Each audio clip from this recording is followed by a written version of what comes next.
Bill and Hillary Clinton are probably one of the most prominent power couples in America, but their rise has not been without controversy, and this includes plenty of deaths and murders that are somewhat linked to them. Did they kill their way to the top? You be the judge.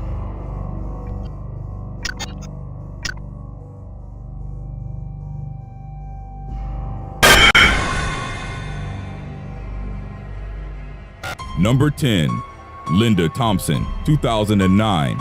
Linda Thompson was an attorney from Indiana who strongly opposed Bill Clinton's presidency when he first came into office. In 1993, she compiled a long list of people all somehow connected to Clinton who had died under unnatural circumstances. In 1994, former Republican William Dennemeyer addressed a letter to Congress leaders citing 24 deaths related to President Clinton, most taken from the list compiled by Linda, and called for hearings on Clinton. Linda's list is the first known version of the Clinton body count, which she then left to be shaped and distributed freely by anyone who believed in it. This makes it a form of crowd-researched criminal investigation, which has since grown into having over 50 names listed. Some political opponents and right-wing propagandists have used it in their campaigns against the Clintons. Linda Thompson died in 2009 at the age of 56 due to medication overdose, prompting some theorists to add her name in the death list that she herself had started.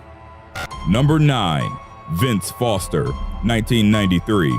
Just a few months after Linda Thompson compiled her body count list in 1993, it would receive a new entry, one that is probably the most well-known and compelling yet. Vincent Walker Foster was a deputy White House counsel for President Bill Clinton's administration. He was also an old friend and colleague of First Lady Hillary Clinton, and had connections to the Travelgate and Whitewater scandals. Loyal to the Clintons, he had supposedly helped cover up their shady real estate deals, unpaid taxes, and controversial staff sackings made before Bill's presidency, and helped him survive some of his worst scandals during his first term.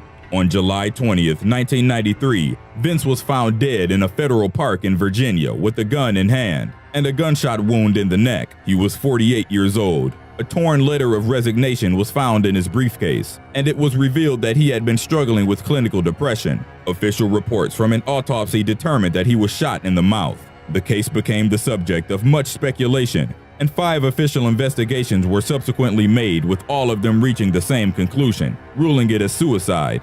However, theories of a cover-up have persisted. Number 8. John F. Kennedy Jr., 1999.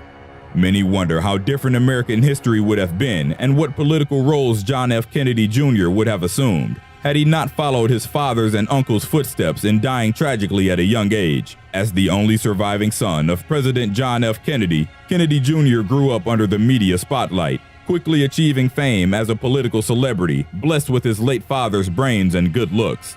In July 1999, Kennedy was declared a frontrunner for the New York Senate seat, putting him ahead of his rival, First Lady Hillary Clinton.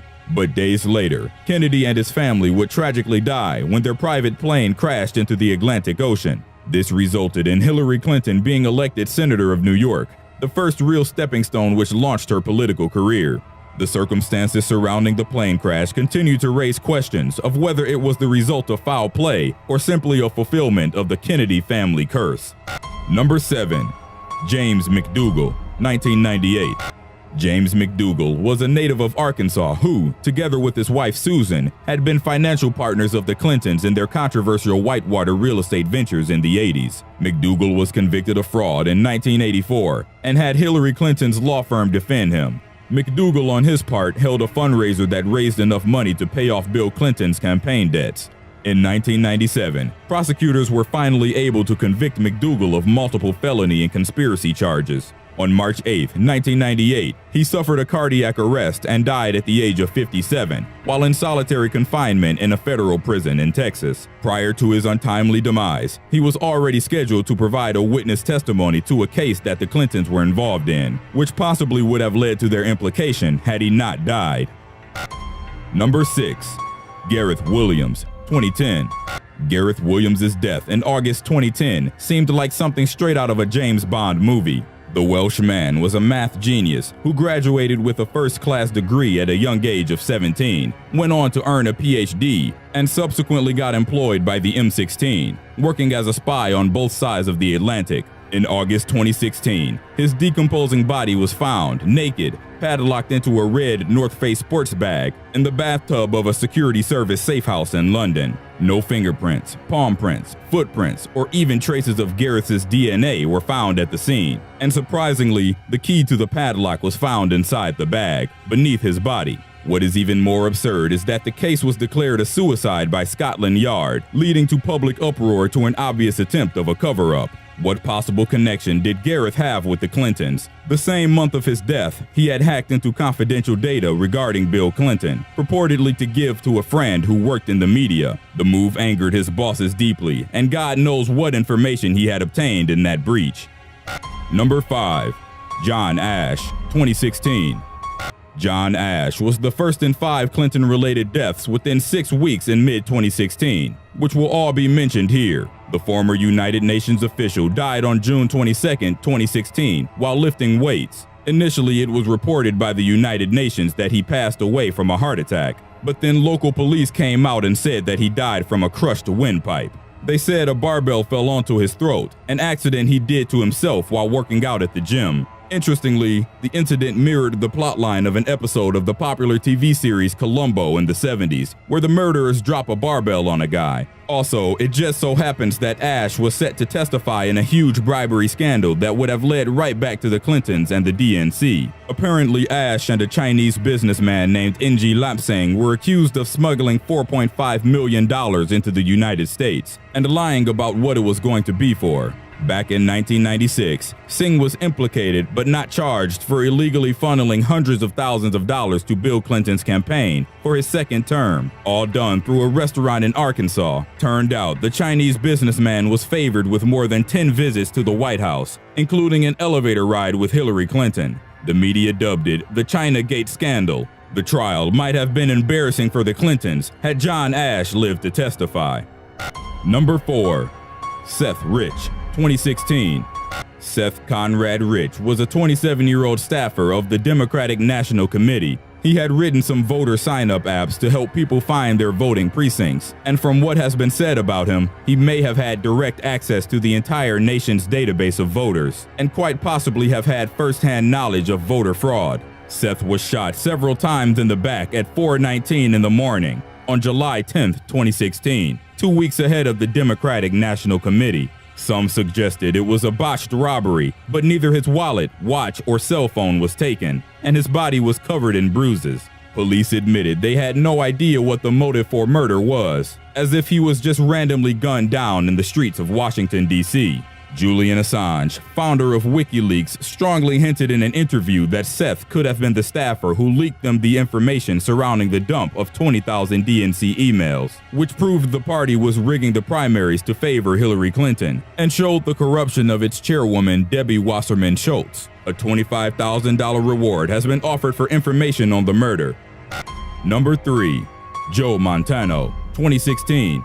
Following Seth Rich's death was that of Filipino-American political activist Joe Montano. He served as top aide to now vice presidential candidate Tim Kaine, and also served as the DNC chairman right before Debbie Wasserman Schultz took the role. Joe died from a heart attack on July 25, 2016, coincidentally the same day that the DNC convention started, and right after the WikiLeaks email dump came out, exposing the fact that the party worked to sabotage Bernie Sanders and hand the nomination to Hillary Clinton. Joe was 47, with no history of heart problems. Number 2. Victor Thorn, 2016. Victor Thorn was a very well-known Clinton researcher, an independent journalist who had been on the bad side of the Clintons for decades. He wrote for the American Free Press and exposed many dark secrets surrounding the couple, including their alleged body count, sex scandals, and the drugs running out of Mena, Arkansas. He had enjoyed considerable success with his writings and is well known for his Hillary and Bill trilogy and a more recent 4th book, Why Hillary Shouldn't Be in the White House. On August 1st, 2016, on his 54th birthday, Victor was found dead from a gunshot wound on a mountaintop near his home. Police called it a suicide, and there were no official press releases on his death at all. It's a mystery why he would even contemplate suicide at all, as he was enjoying the height of his success, and his book trilogy had just been purchased for translation and foreign distribution. A suicide during the height of Hillary's run for presidency makes even less sense, as he was having more chances than ever to write about the Clintons. Victor had once claimed on Russell Scott's talk radio show that he would never commit suicide, saying, "Russell, if I'm ever found dead, it was a murder. I would never kill myself." Number 1. Sean Lucas, 2016. The very next day following Victor Thorne's death, and the most recent entry to the Clinton body count, is Sean Lucas, who mysteriously died on August 2nd, 2016 at the age of 38. Sean Lucas was known as a Bernie Sanders supporter who filmed himself at the DNC's headquarters in Washington, D.C. in July 2016, serving a lawsuit against the party and its then chairperson Debbie Wasserman Schultz for rigging the primaries in favor of Hillary Clinton. The video titled "You Got Served" went viral on YouTube. Apparently, a month after he helped serve the lawsuit, Sean's girlfriend found his body lying on the bathroom floor of his house. When paramedics arrived, they confirmed that he was already dead.